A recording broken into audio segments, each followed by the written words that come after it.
morning, everybody. This is Mitchell from Detroit Wildflower Nursery. It is the 2nd of February in the middle of winter, and it's time to start germinating our wildflower seeds.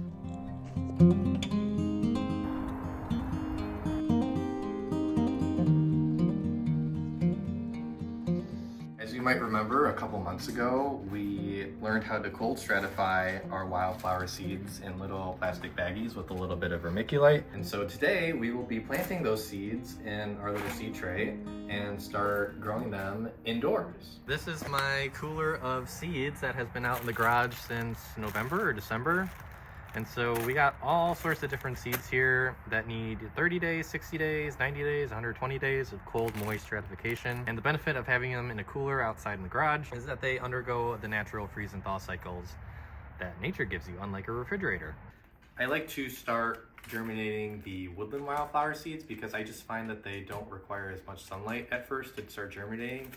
If you can imagine when they start germinating in the forest under a layer of leaf litter, there's not a lot of sun. The canopy might starting to be closing maybe in May or June.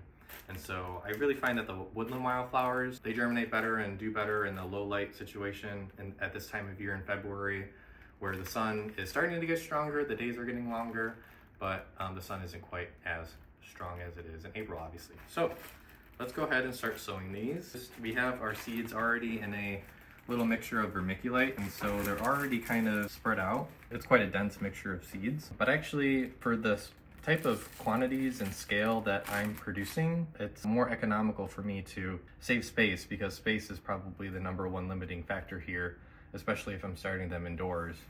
So it's more beneficial for me to multi-sow. Multi-sowing is a technique that people use for some vegetable crops, but here I will multi-sow them in these little trays, and then it's very easy for me to take these out. And once they're at a good size, I can pop this out and divide them and then pop them up. We'll just do this one row, and then you just spread them out with your finger ever so gently.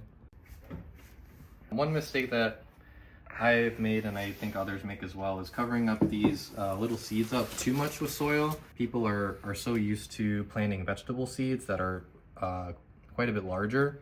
These are very small. The depth you want to sow your seeds is about the width of the seed itself, and so this is about 1 millimeter or 2.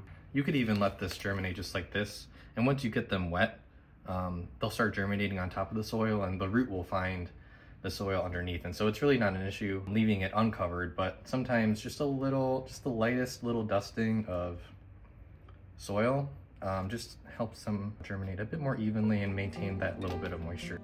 Here I'm planting some wild columbine, which I've started as early as January, and some other woodland wildflowers that I plan to sow this month include golden ragwort, woodland phlox, blue mistflower, Jacob's ladder, and Virginia bluebells. I'm just going to label these so I don't forget what they are. And then what we're going to do is just give it a little sprinkle, give it a little rinse, a little shower.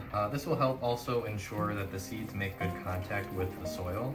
I will also actually just fill the bottom of this tray up a little bit. Inside a house is typically very dry. And then we're just gonna put this in a sunny window, preferably south facing. They should be popping up within a couple weeks. I hope this was helpful. Again, this is a very dense multi-sowing technique of wildflower seeds, and they will need to be separated once they are at a good size. And by a good size, I mean they have a set of leaves or 2, but this is just how I do it. It saves me a lot of space, it saves me a lot of energy. I don't have a heated greenhouse. I don't have a lot of the things that commercial nurseries might have, and so I figured it's probably more relatable for folks like you, just residential gardeners, just trying to start a native garden. And so it's very easy to cold stratify your seeds in plastic baggies, put them in a tray, start them in a sunny window in February, and by the time April, May comes around, you got a pretty good sized plant, and a lot of them too, and it's very economical that way. So hope you guys enjoyed, continue to follow along, and hope you have a great growing season. Thanks for joining us. Goodbye. See you next time. Cut! Is there any closing remarks you'd like to give us? Please, say something for the camera. No. This is my French bulldog.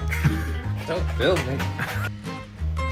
Wow, what a transition. I can't. It's too much. The videography.